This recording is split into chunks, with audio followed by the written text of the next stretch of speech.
আসসালামু আলাইকুম, welcome back to my channel Madina cooking zone. আজ আমি আপনার সাথে শেয়ার করব মুরগির মাংস দিয়ে লাউ তরকারি রান্না। এই লাউ তরকারি রান্নাটা আমি বাসায় যেভাবে তৈরি করে থাকি ঠিক সেইভাবেই আপনাদের সাথে শেয়ার করব। আশা করি আপনাদের ভালো লাগবে। মুরগির মাংস দিয়ে লাউ তরকারিটা রান্না করলে কিন্তু রুটি বা পরোটা দিয়ে খেতে ভীষণ মজা এবং সুস্বাদু হয়ে থাকে এবং দুপুরে গরম ভাত দিয়েও খেতে অনেক বেশি ভালো লাগে। তাহলে চলুন আমরা এই মুরগির মাংস দিয়ে লাউ তরকারিটা রান্না করে নিই। প্রথমে একটি প্যান বসিয়ে পরিমাণ মতো সয়াবিন তেল দিয়ে দিয়েছি। এর মধ্যে দিয়ে দিয়েছি শুকনা মশলা, তেজপাতা, এলাচ, গরম মশলা। এখন এর মধ্যে দিয়ে দিলাম পরিমাণ মতো পেঁয়াজ কুচি। পেঁয়াজ কুচিটা দিয়ে আমি এখন তেলের মধ্যে ভালো করে পেঁয়াজটাকে ভেজে নেব। এই তো সুন্দর পেঁয়াজটাকে ভেজে নেওয়া হয়ে গেল। এক এক করে এখন আমি সবগুলো মশলা এখানে অ্যাড করব। এখানে প্রথমে আমি দিয়ে দিলাম পরিমাণ মতো লবণ। লবণটা দিয়ে এখন আমি পেঁয়াজের সঙ্গে একটু নেড়েচেড়ে মিশিয়ে নিব। এই তো সুন্দর মেশানো হয়ে গিয়েছে। এখন আমি দিয়ে দিব 1 টেবিল চামচ পরিমাণ আদা রসুন বাটা। এখন এক এক করে আমি সবগুলো মশলা দিয়ে দিব। প্রথমে এখানে আমি দিয়ে দিলাম 1 টেবিল চামচ হলুদের গুঁড়ো, এরপর দিয়ে দিলাম 1 টেবিল চামচ মরিচের গুঁড়ো, সবশেষে দিয়ে দিলাম 1 টেবিল চামচ ধনিয়া গুঁড়ো। দিয়ে আমি সবগুলো মশলা একসঙ্গে একটু ভেজে নেব। এই তো সুন্দর ভেজে নেওয়া হয়ে গেল। এখন এর মধ্যে দিয়ে দেব 1/2 কাপ পানি। পানিটা দিয়ে এখন আমি মশলাটাকে ভালো করে নেড়েচেড়ে কষিয়ে নেব। মশলাটা কিন্তু ভালো করে কষিয়ে নিতে হবে, তা না হলে কিন্তু মশলার মধ্যে একটা কাঁচা গন্ধ থেকে যাবে, তরকারিটা খেতে ভালো লাগবে না। এই তো সুন্দর মশলাটা কষানো হয়ে গিয়েছে, দেখতেই পাচ্ছেন উপরে কত সুন্দর তেল উঠে এসেছে। এখন এর মধ্যে দিয়ে দিব আমি মুরগির মাংসটা। মুরগির মাংসটা দিয়ে এখন আমি ভালো করে নাড়াচাড়া দিয়ে একটু কষিয়ে নিব।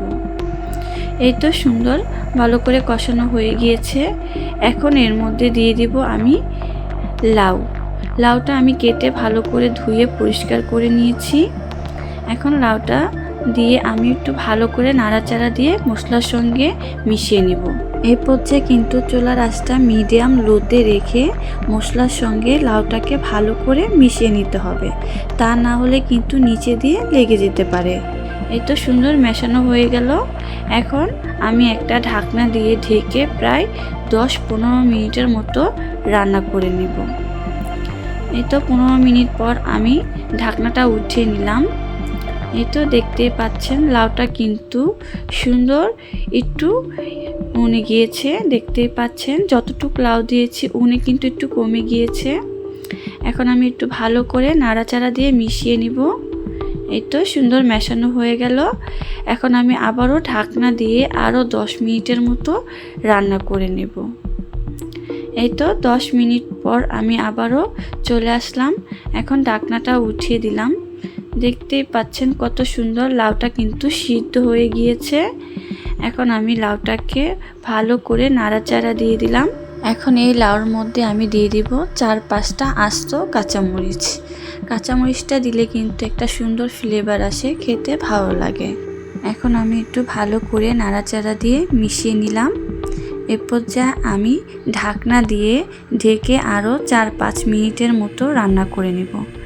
এই তো 5 মিনিট পর ঢাকনাটা উঠিয়ে নিলাম। এই তো দেখতেই পাচ্ছেন লাউটা কিন্তু অনেক সুন্দরভাবে সিদ্ধ হয়ে গিয়েছে এবং মুরগির মাংসটাও সিদ্ধ হয়ে গেছে। এখানে কিন্তু আমি কোনো প্রকার পানি ব্যবহার করিনি, লাউ থেকেই কিন্তু পানিটা উঠেছে। আর লাউটা কিন্তু এভাবে একটু পানি জাতীয় খাবার, এই কারণেই কিন্তু লাউ থেকে পানি উঠে এসেছে। এখন এই লাউর মধ্যে কিন্তু আমি 2 টেবিল চামচ পরিমাণ চিনি দিয়ে দেব।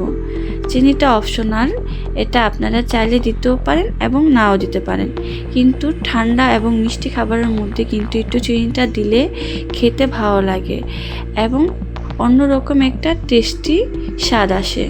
এই কারণে আমি চিনিটা এখানে ব্যবহার করলাম। চিনিটা দেওয়ার পর এখানে আমি দিয়ে দিব ধনিয়া পাতা কুচি। ধনিয়া পাতা কুচিটা দিয়ে আমি এখন ভালো করে নাড়াচাড়া দিয়ে লাউর সঙ্গে মিশিয়ে নিলাম। এই তো সুন্দর মেশানো শেষ। এখন আমি ঢাকনা দিয়ে আরও 4-5 মিনিটের মতো রান্না করে নেব। এখন ঢাকনাটা উঠিয়ে নিলাম। এই তো কত সুন্দর লাউটা রান্না করা হয়ে গেছে, দেখতেই পাচ্ছেন। আমি এখন গরম গরম লাউটাকে পরিবেশন করে নেব। এই তো পরিবেশনও করে ফেললাম। মাশাআল্লাহ, লাউটা দেখতে অনেক সুন্দর হয়েছে এবং খেতেও ভীষণ ভীষণ মজার হয়েছে এই মুরগির মাংসের লাউ তরকারিটা। আপনারা চাইলে কিন্তু এই মুরগির মাংসের লাউ তরকারিটা ফলো করে বাসায় রান্না করে খেয়ে দেখতে পারেন। আশা করি আপনাদেরও ভালো লাগবে। আর সবচেয়ে বড় কথা হলো এই লাউ তরকারিটা কিন্তু খুবই ঠান্ডা এবং সুস্বাদু মজার একটা তরকারি। খেতে ভীষণ মজার এবং সুস্বাদু হয়ে থাকে। আপনাদের যদি মুরগির মাংস দিয়ে এই লাউ তরকারিটা ভালো লেগে থাকে অবশ্যই লাইক, কমেন্ট, শেয়ার করবেন এবং নতুন ভিডিও পেতে সাবস্ক্রাইব করবেন। আল্লাহ হাফেজ।